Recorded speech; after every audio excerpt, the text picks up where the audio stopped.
Gujarat ફર્સ્ટના war રૂમનું buzzer વાગી ગયું છે અને વધુ એક મહત્વના સમાચાર સામે આવી ગયા છે। લોકસભા ચૂંટણીને લઈ અને મહત્વના સમાચાર। ચૂંટણીમાં વાર પલટવારની રાજનીતિ તેજ બની ગઈ છે। કોંગ્રેસની સભામાં પ્રતાપ દુધાત ભાન ભૂલ્યા। રાજકોટમાં પરેશ ધાનાણીની સભામાં પ્રતાપ દુધાતનો વાણી વિલાસ સામે આવ્યો। તેમણે કહ્યું પ્રતાપ દુધાતે પરસોત્તમ રૂપાલાને દુશાસન સાથે સરખાવ્યા તો પરેશ ધાનાણીને અભિમન્યુ સાથે સરખાવ્યા। પ્રતાપ દુધાતના વાણી વિલાસ પર ભાજપ નેતાનો વળતો જવાબ સામે આવ્યો છે। તો ભાજપના નેતા રાજુ ધ્રુવે સણસણતો જવાબ આપ્યો। તેમણે કહ્યું કે રૂપાલાજી કોંગ્રેસના અપશબ્દોથી વધુ મજબૂત બનશે। રાજકોટની પ્રજા રૂપાલાજીને વધુને વધુ પ્રેમ કરવાની છે। ઇન્ડી ગઠબંધન એક કૌરવોની સેના છે તેમ રાજુ ધ્રુવે કહ્યું। તો કોંગ્રેસને હારના સમયે તેમના નજીકના લોકો યાદ આવે છે તેમ કહેવામાં આવી રહ્યું છે। ગુજરાતનું રાજકારણ ફરીથી એકવાર ગરમાયું છે। રાજકોટ બેઠક પરથી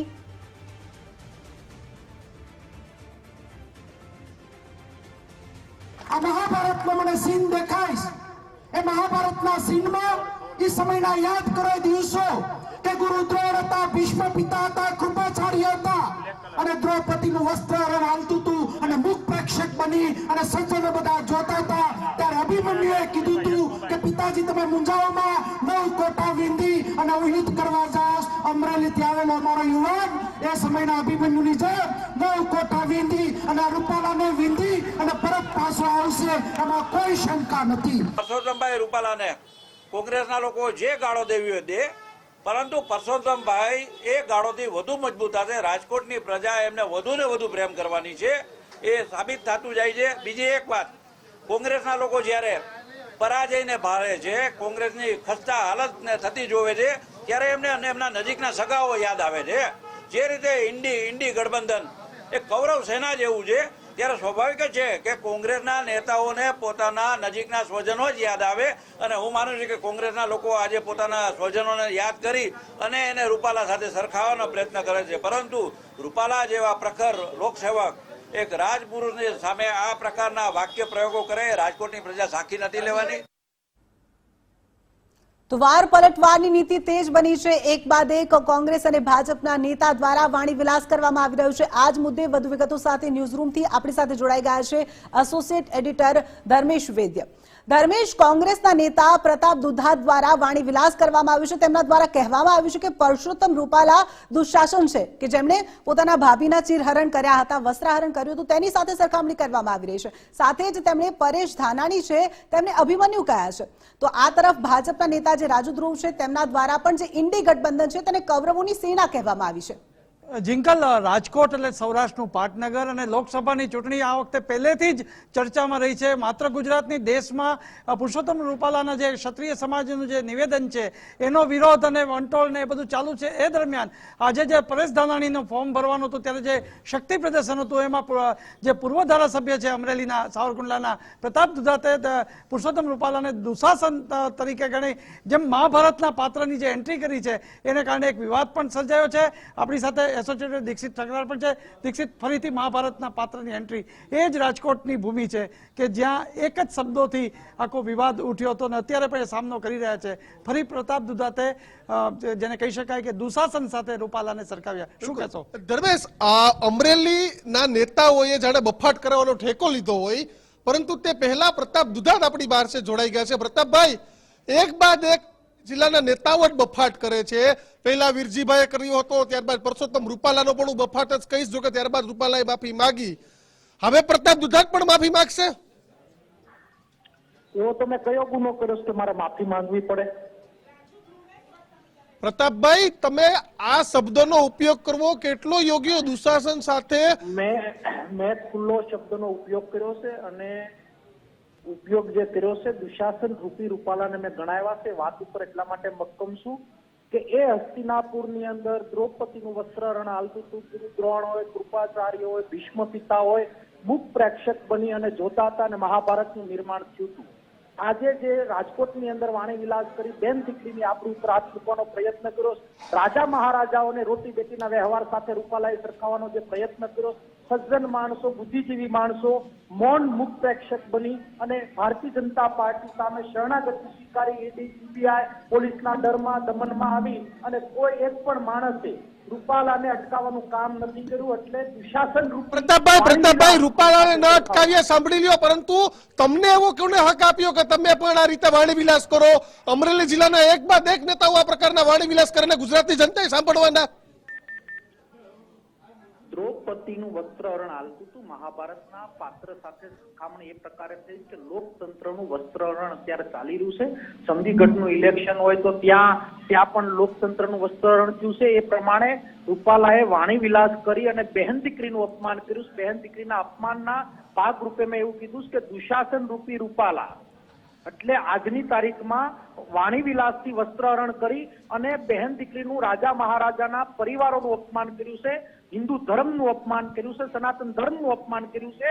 ત્યારે મુખ પ્રેક્ષક બનીને જોનારા ધૃતરાષ્ટ્રની જેમ ધૃતરાષ્ટ્રને પુત્ર મોહ હતો, એ પુત્ર મોહમાં એ દુશાસન દુર્યોધનને ન અટકાવી શક્યા. એમને તો આજે તમે વાણી વિલાસ કર્યો, આજે મુખ પ્રેક્ષક બનીને કોંગ્રેસના નેતાઓ બેઠા હતા સ્ટેજ ઉપર. પ્રતાપભાઈ, આજે તમારા પણ વાણી વિલાસમાં બેઠા હતા નેતાઓ. તમે ફોનો લેતા હો તો વાત પૂર્ણ કરવા દો. હા, બોલો. આખું ભાષણ તમે સાંભળો. મેં એવું કીધું છે કે ધૃતરાષ્ટ્ર રૂપી જે પણ લોકો દિલ્હીમાં બેઠા છે અને રાજકીય વ્યક્તિના મોહમાં દુશાસન રૂપી વસ્ત્રહરણ જે પણ એ સમયમાં થયું તે પ્રમાણે વાણી વિલાસથી બહેન દીકરીનું અપમાન કર્યું છે. આ સૃષ્ટિની બધી માતા બહેનનું અપમાન કર્યું છે.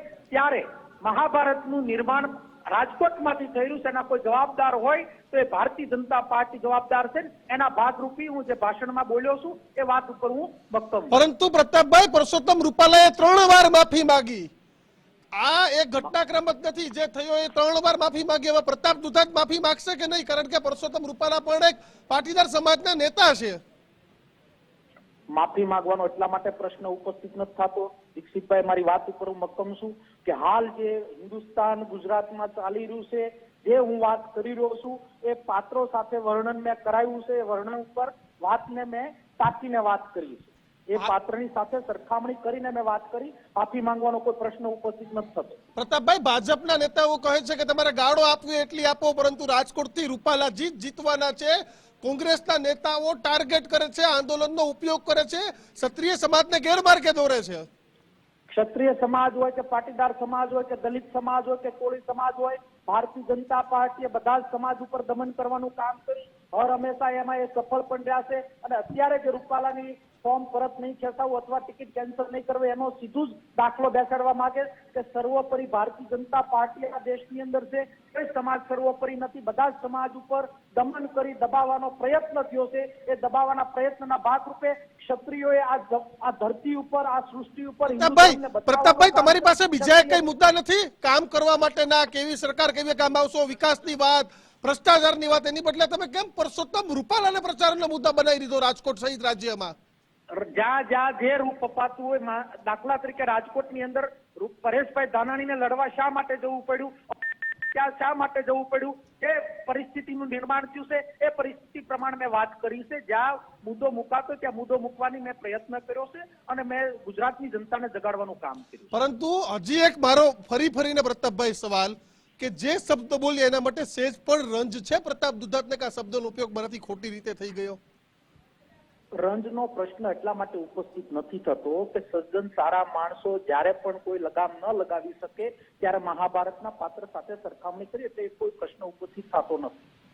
બિલકુલ. તો આભાર પ્રતાપભાઈ ગુજરાત ફર્સ્ટ સાથે જોડાવા બદલ. તો ધર્મેશ, જે પ્રમાણે સતત વાણી વિલાસ, હું આને વાણી વિલાસ જ કહીશ, કારણ કે જો મેં પરસોત્તમ રૂપાલાના સ્ટેટમેન્ટને વાણી વિલાસ કહ્યો હોય તો પ્રતાપ દુધાતના સ્ટેટમેન્ટને પણ વાણી વિલાસ જ કહીશ. પરંતુ પરસોત્તમ રૂપાલાએ માફી માંગી હતી. ધર્મેશ, પ્રતાપ દુધાત માફી માંગવા તૈયાર નથી થતા.